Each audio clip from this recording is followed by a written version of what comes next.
Feja na vlen për shpesh si një shpjegues komod, sepse duke futur fenë si shpjegues për çfarë ndodh në realitet, fjalë vjen si Siria apo Franca, nuk na kërkohet një analizë më e thellë edhe më problematike mbi atë që po ndodh.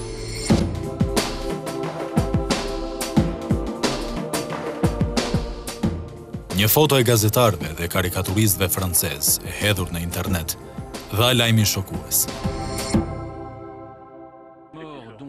Në godinën e revistës mbi 40 vjeçare, kishte ndodhur një tragjedi.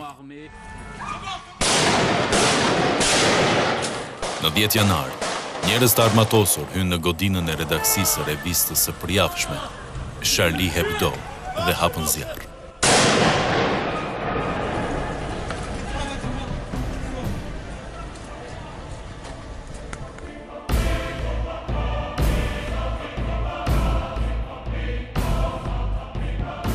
Charlie Hebdo është një revistë satirike me karikatura, e cila gëzonte lirinë e saj të plotë.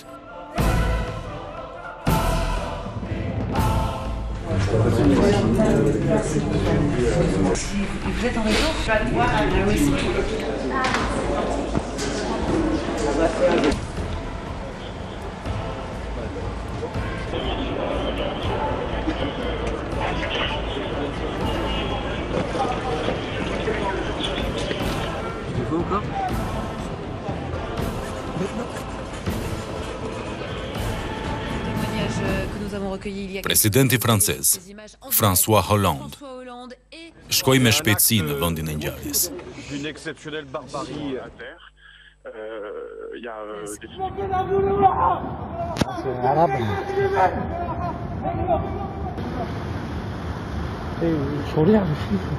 Natyra terroriste e 2 vrasësve u konfirmua pothuajse menjëherë. E po kështu, numri i tronditës i viktimave, 12 të vdekur. Janek, schowaj pałę. Non, c'est pas normal.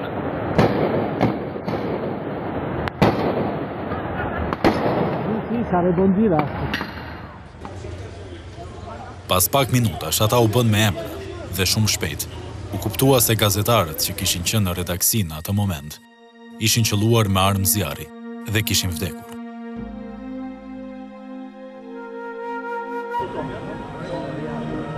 Charlie Hebdo kishte marrë goditjen e saj më të rëndë.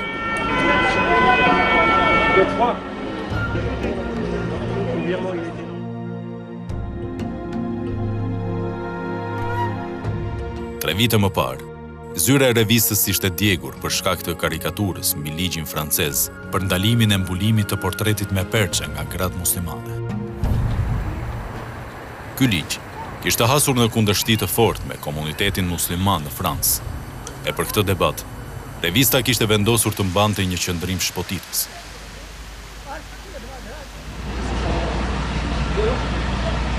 Por këtë herë, goditja terroriste kishte marrë jetën e vetë gazetarëve.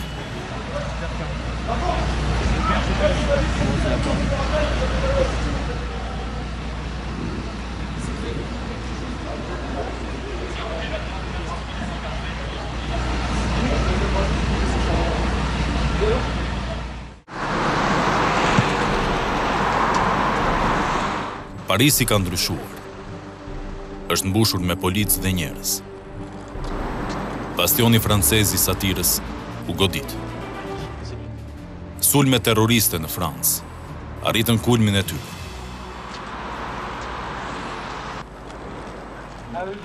Gazetarët e mbetur gjallë nuk shfaqën asnjë shenjë tërheqje nga arti i tyre, i kontestuar në mënyrën më të rëndë.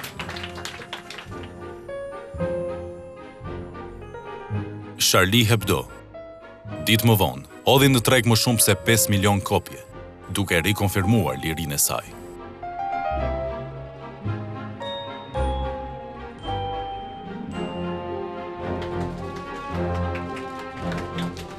Me emocione dhe lot, gazetarët dolën në konferencë për shtyp, ku treguan për botimin të cilën ata e quajtën numri i të mbietuarve. Ata sërish konfirmuan guximin për të pasur në qendër të satirës Muhamedin, profetin e muslimanëve, duke bërë atë të deklarojë në titullin e karikaturës shprehjen e famshme: Je suis Charlie. Unë jam Charlie. Kjo karikaturë sërish ka marrë kërcënime dhe kritika, por po aq dhe mbështetje. Karikaturisti shqiptar Bujar Kapexhiu nguron të flasë për kufit e përcaktuar në art, por sidoqoftë, ai mendon se në karikaturë nuk ka tabu. Edhe unë vetë e pranoj këtë gjë, në karikaturë, në satirë, në art, nuk ka tabu. Gjithkushi mund të preket. Nuk ka të përjashtuar në këtë drejtim. Por pozicionimi, mënyra, mjetet shpresa artistike, qëndrimi ndaj kësaj duhet jetë brenda etikës. E pra, arti nuk është matematik.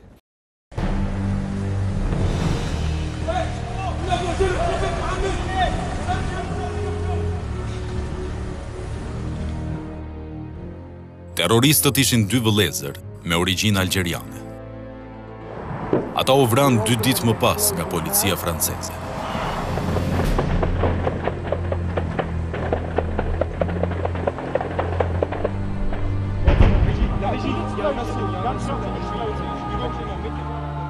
Vëllezërit Sahit dhe Sherif Kouachi kishin jetuar në këto rrugë periferike.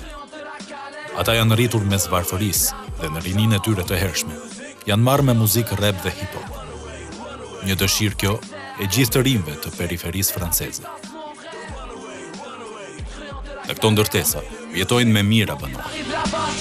Kom me Leon en morgen zei dit is die introductie. Voor Rotterdam tot Parijs een algerijnsconstructie. Illen die samenvoegt. Tregjet janë të mbushur plot.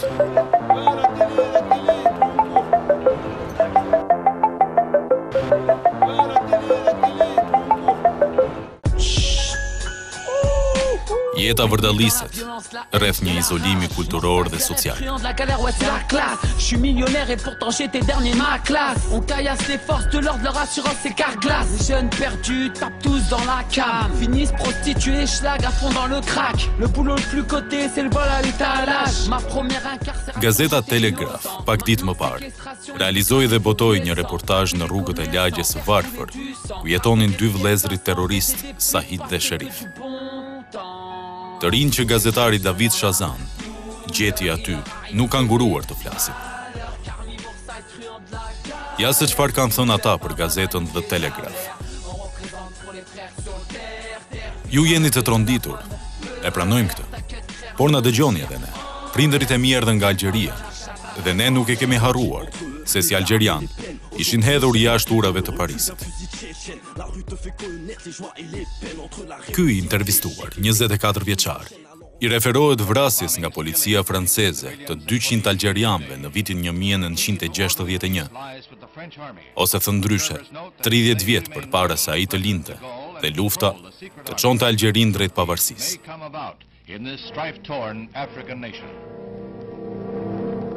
Pavarësisht janë njerëz të papërfillshëm në qytetet ku ata jetojnë, duke pas kontakte me mediat, me informacionin, ata jetojnë me halle të botës globale, me halle akoma dhe më larg cepit tyre të botës ku jetojnë. On passe à l'action, on va t'oublier. On fout tellement le feu qu'on va nous supplier. Car on passe à l'action, on passe à l'action. Filmimet i përkasin një dokumentari anglez mbi muzikën e ghetove franceze të realizuar në vitin 2012.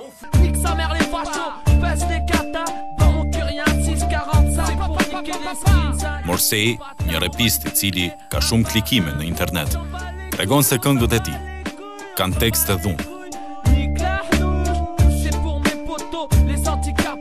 Intervistën për gazetaren angleze, ai e jep në tregun e lagjes, në të cilin dukshëm shiten maska pikërisht nga ato që përdorin rëndom terroristët.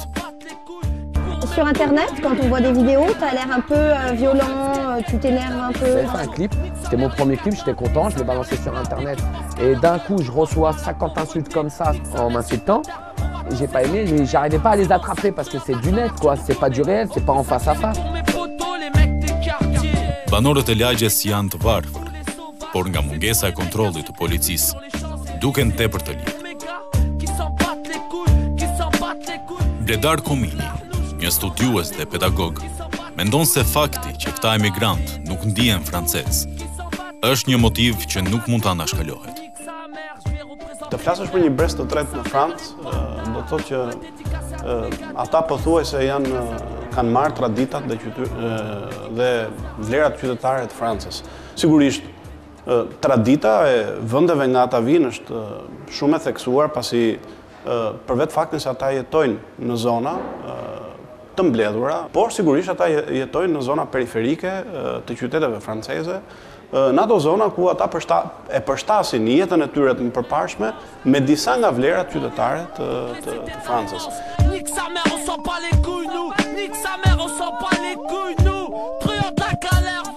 Rreth 6 milion musliman jetojnë në Francë dhe një shumicë e tyre në periferit masive të Parisit. 3 nga periferit më të mëdha të Parisit e rrethojnë qytetin si një kuror dhe janë disa kilometra larg këtij. Lagjet janë të krijuara nga ndërtesa mbi 20 kaçe, me shumë hyrje, pa administrim të rregullt të pjesës së jashtme. Megjithse të varfër, ata gjejnë mundësinë t'i mësojnë gazetares se si të ngasin një BMW tipi i ri. Pourquoi t'as une BM? T'aimerais avoir quoi comme voiture? Je sais pas conduire. Je t'apprends, moi, c'est bon. Ok, on y va là maintenant?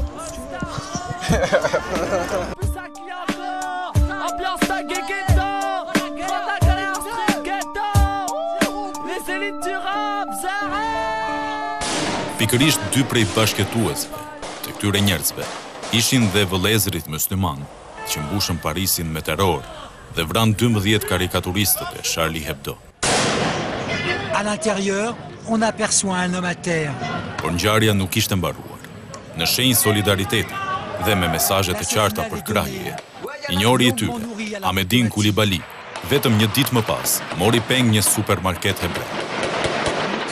Le forcené armé est immédiatement stoppé par des... Së bashku me viktimat e shkaktuara nga pengmarrja e tij, numri të pafajshmëve nga terrori i ushtruar shkoi në 17. Se mettre à l'abri.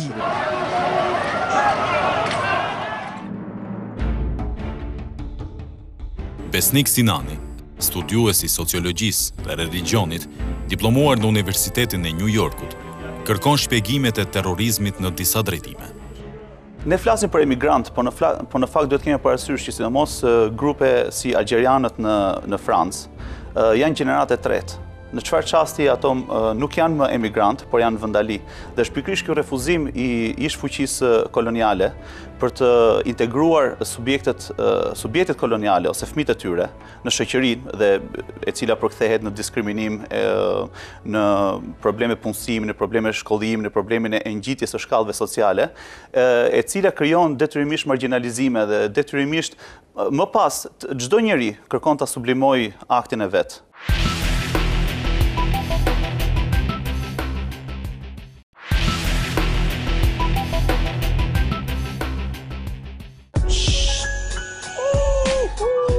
Dans la violence, la haine et la rage. Morsaille, ses rêves truands de la galère, ouais c'est la classe. Je suis millionnaire et pourtant j'étais dernier ma classe. On caillasse les forces de l'ordre, leur assurance c'est carglass. Les jeunes perdus tapent tous dans la cam. Finissent prostitués, schlag à fond dans le crack. Le boulot le plus coté c'est le vol à l'étalage. Ma première incarcération j'étais innocent. Maintenant séquestration et je bicrave des faux billets de sang. Braquer des commerçants, faire couler du sang. Brasser des billets de 500, baiser des putes, passer que du bon. Le të kthehemi në dokumentarin anglez mbi këto lagje problematike të Parisit. Banorët e tyre mendojnë se kanë një jetë gati të pashpresë.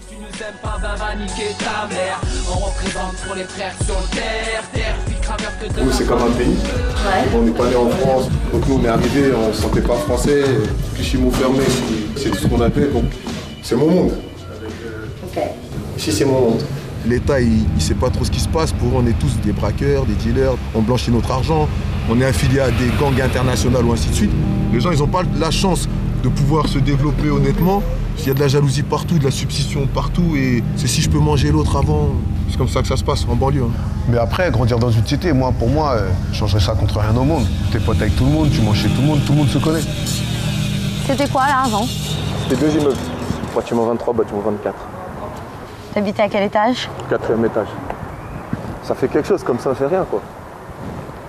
Ouais. Clichy-sous-Bois, Montfermeil, de toute façon, il n'y a pas beaucoup de médias qui viennent, il n'y a pas beaucoup d'inspections, les gens s'en foutent en général. Comparaison dans le ghetto. J'aime me dire après, tu sais bien que nous, on est obligés de se lever tôt pour aller faire de l'argent pour nourrir la maman, pour faire des trucs aussi Winnoman si on rentre dedans. Pan, il y a la police qui nous guette partout. Ce qui se passe dans les quartiers toujours pareil. Robert Fisk, I cili është I njohur si nga gazetarët që është marrë gjatë me popullsinë muslimane nga Britania e Madhe, ai tha që edhe pa dëgjuar emrat e personave që kishin bërë sulmin në Francë, gjë e parë që erdhi në mendje është Algjeria. Kështu që duke e parë këtë si konflikt botror midis fjalës së lirë edhe totalitarizmit fetar, neve na hikën fokusi tek konflikti historik midis popullsisë algjeriane dhe Republikës Franceze. Dhe këtu mendojmë që duhen kërkuar, nëse vërtet kërkojmë të kuptojmë se çfarë po ndodh, duhet parë pikërisht në terma lokal dhe në terma specifik. A e përjashton pak kënaqësia e këtyre individëve ekstremizmin islamik nga këto ngjarje? Faktet tregojnë se nuk mund të përjashtohet. Përzgjedhja e terroristëve e tregon më së miri këtë. Zgjedhja e objektivit të tyre ishte një revistë që në mendjen e 2 vëllezërve apo dhe celulës ku ata bëjnë pjesë, kishte fyer profetin Muhammed. Pasi kryen sulmin, njëri prej vëllezërve foli me një gazetar francez, të cilit I tha se ne jemi mbrojtësit e profetit Muhammed. Nous on te dit juste qu'on est les défenseurs du prophète sallallahu alayhi wa sallam et que j'ai été envoyé moi, Chérif Kouachi, par Al-Qaïda du Yémen. D'accord. Et vous comptez tuer encore au nom d'Allah ou pas? Tuer qui? Je sais pas. C'est une question que je te pose. Est-ce qu'on a tué des civils pendant les 2 jours que vous nous cherchez? Vous avez tué des journalistes. Non, mais est-ce qu'on a tué des civils ou des gens? Est-ce qu'on était assoiffés de sang pendant les 2 jours que vous nous cherchez? Allez. Attends. Bon, ça y est, je te le dis, d'accord? Attends, Chérif, est-ce que vous avez tué ce matin? Mais on n'est pas des tueurs, nous. Nous, on est des défenseurs du prophète, on tue pas les femmes. Objektivi I dytë I terroristëve ishte një dyqan hebre. Përpara se të vritej Pegmarsi, Amedi Koulibaly, ai kishte regjistruar një video në të cilën premtonte besnikëri ndaj ISIS. J'ai fait allégeance au calife dès la déclaration du calife.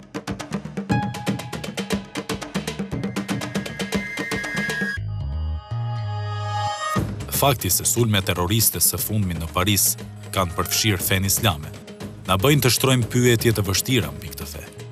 A e inkurajon Islami dhunën, apo kjo fe ndihet e përdorur? Kur flasim për shembull terrorizmin në emër të fesë, edhe ne flasim për terrorizmin islamik, në çastin që neve bashkëngjisim shënuesin islamik, ky bëhet një shpjegues komod për ne, sepse atëre I mvishet fesë, I mvishet një lexim I caktuar të teksteve fetare e tjerë. Dhe kjo na e bën të kollajt fakti që nuk na kërkohet të shqyrtojmë shtresat sociale dhe konfliktet sociale në këto vende. Çdo religjion ka ekstremet e veta. Nëse flasim edhe katolicizmi ka ekstremin e vet, edhe muslimanizmi ka ekstremin e vet, edhe judaizmi, edhe budizmi kanë ekstremin e tyre. Pra, nuk kemi të bëjmë me ekstremist musliman, por kemi të bëjmë me terrorist në vetvete. Kurani flet për dhunë ashtu siç dhe Bibla flet për dhunë. Por Kurani nuk mund të na shpjegojë atë që po ndodh sot detyrimisht në lindjen e mesme apo në Evropë, po aq si dhe Bibla nuk mund ta shpjegojë për shembull akte terroriste të IRA-s në Irlandën e Veriut. Janë kushte specifike historike dhe realitetet specifike historike. Dhe nëse vërtet duam të kuptojmë se çfarë po ndodh dhe jo të prodhojmë retorikë boshe për arsye politike, atëherë fokusi duhet të jetë tek realiteti politik dhe social për cilat po flasim. Le të kthehemi sërish në Evropë. Terrorizmi me bazë fetare është një moment I cili nuk mund të shmang pyetjet dhe tezat e ndryshme, jo vetëm për fen, por edhe për politikën. Kontekstin në të cilin ndodhin ngjarjet sipas analizëve tanë nuk duhet anashkaluar. Në këtë kuptim, profili I qartë I një terroristi është pothuajse i pamundur. Ergjys Mërtiri, sociolog, mendon se nuk ekziston një portret i qartë i një terroristi. Nuk mund të ketë një profil të caktuar përfundimtar, domethënë persona që rekrutohen nga ideologji të tilla terroriste apo të agresive apo të dhunshme. Sidoqoftë, autorët e terrorizmit në Paris, por dhe ata në Madrid vite më parë, apo rekrutët e ISIS, janë të gjithë të rinj. Një pjesë e tyre janë lindur në Evropë, por kanë preferuar t'i përkasin ekstremizmit. Terrori është diçka moderne. Ideologjia arrin të rekrutojë njerëz, të motivojë turma dhe ku gjithçka synon drejt politizimit. Përgjithsisht, të rinjt janë të predispozuar të jenë viktima të rekrutimit të çdo lloj ideologjie në përgjithsisht. Janë të rinjt ata që janë më të nxituar, janë më të predispozuar për të qenë revolucionar brenda vetes tyre, për të qenë rebel, për të qenë ndryshe, për të qenë si thuash kundërshtues ndaj mainstreamit e tjerë. Një pjesë e madhe e muslimanëve sot jetojnë në mënyrë paqësore, por nga ana tjetër, numri i sulmeve të kryera nga njerëz të vetshpallur musliman është rritur ndjeshëm. Po pse ka kaq shumë sulme nga muslimanët ekstremistë? Me sa duket, nuk mund të gjejmë një përgjigje të vetme. Islami nuk është i dallueshëm ose ndryshe nga fetë e tjera në këtë pikë. Arsyet sepse një narrativ fetar ose një bashkësi fetare prodhon më shumë akte dhune në një kohë të caktuar se sa të tjera, atëherë ne duhet i kthehemi kushteve sociale në atë realitet të caktuar historik. Dhe pse po ndodh, për shembull, një pyetje interesante, njihet edhe nga kritikuesit e Islamit që në periudhën mesjetare, Islami tregoi një nivel tolerancë që nuk e shihshim të bashkësitë të tjera fetare, për shembull në mikpritjen e hebrejve që po përsekutoheshin në Evropë. Ishin të njëjtët libra të shenjtë, ishin bashkësi muslimane.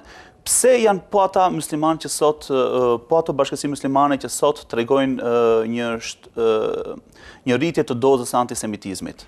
Kështu që librat fetar lexohen në mënyra të ndryshme në kohë të ndryshme, kushtëzuar nga realitetet të ndryshme historike. Sigurisht jeta konfliktuale e getove, e para, e dyta të ndjerit edhe i përjashtuar nga shoqëria, të ndjerit i përzënë, të ndjerit që jeton në qoshet të qyteteve të mëdha, ku ti je i parëndësishëm, ku askush nuk ta varg, ku askush nuk kujdeset për ty, i bën njerëzit të akumulojnë urrëtie dhe të akumulojnë pikpamje agresive për botën. Dhe patjetër që këto janë nxitës ose themi janë rezervate ku kultivohet urrëtia dhe dhuna. Motoja Je suis Charlie, që në gjuhën shqipe përkthehet Unë jam Charlie, është shpreha më popullore, e cila bashkoi botën në solidaritetin e saj me revistën Charlie Hebdo. Por njëkohësisht, kjo shprehje shtyu mjaft analistë të kërkonin nga bota islame të distancoheshin nga ky akt dhune. Ky lloj insistimi në fakt sjell një lloj kuptimi të fajit kolektiv. Duke i kërkuar muslimanit që të distancohet, në fakt insinuohet që ai në një farë mënyrë është përgjegjës për atë që bën dikush në Siri apo dikush në Francë.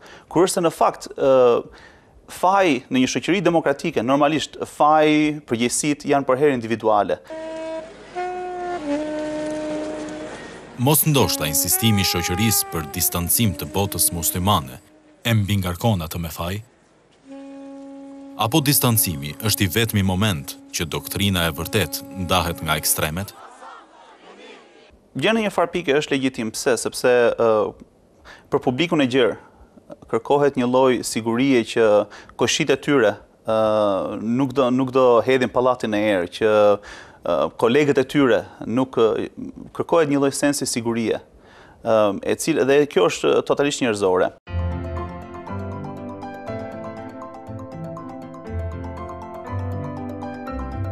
Edhe në Shqipëri, ky debat ka vënë në sulmet e analistëve faqen muslimane të modernizuar në internet, Ezani. Kjo faqe ka arritur të jetë ndër më të klikuarat, jo vetëm nga besimtarët e Islamit, por dhe në raport me sitet të tjera në Shqipëri. Administratori i saj, Besnik Sinani, i cili prej vitesh jeton në Shtetet e Bashkuara të Amerikës, mendon se reagimi, duke u distancuar i faqes së tij, por dhe i muslimanëve në Shqipëri, është i panevojshëm. Ç'kuptim ka të kërkohet nga muslimanët në Shqipëri të distancohen për diçka që ndodh në Francë? Do ishte absurde nëse do mendonim se ata që kryen akte terroriste në Francë ishin në akordim apo morën leje apo konsultuan me muslimanët në Shqipëri apo në Indonezi. Kështu që kjo duke qenë se janë fenomene të ndara, atëherë çdo thotë të distancohesh nga një realitet i cili është ndërkaq evident i distancuar gjeografikisht, politikisht, ideologjikisht. Le të kemi të qartë që edhe rastet midis shqiptarëve, kur kemi raste të radikalizmit, retorika e tyre ka qenë e qartë që ata vetë janë distancuar nga ajo që quhet bashkësia mainstreame e muslimanëve, sepse i kanë parë për herë që kanë përqafuar konsensusin e shoqërisë. Kështu që distancimi është ndërkaq është i bërë. Besimtarët muslimanë, edhe për shumë kohë do të gjenden përballë pyetjeve mbi fenë e tyre. Do të gjenden përballë çdo analize mbi terrorin, kur ai bëhet në emër të ekstremizmit islamik fetar. Pyetjet e vështira vazhdojnë.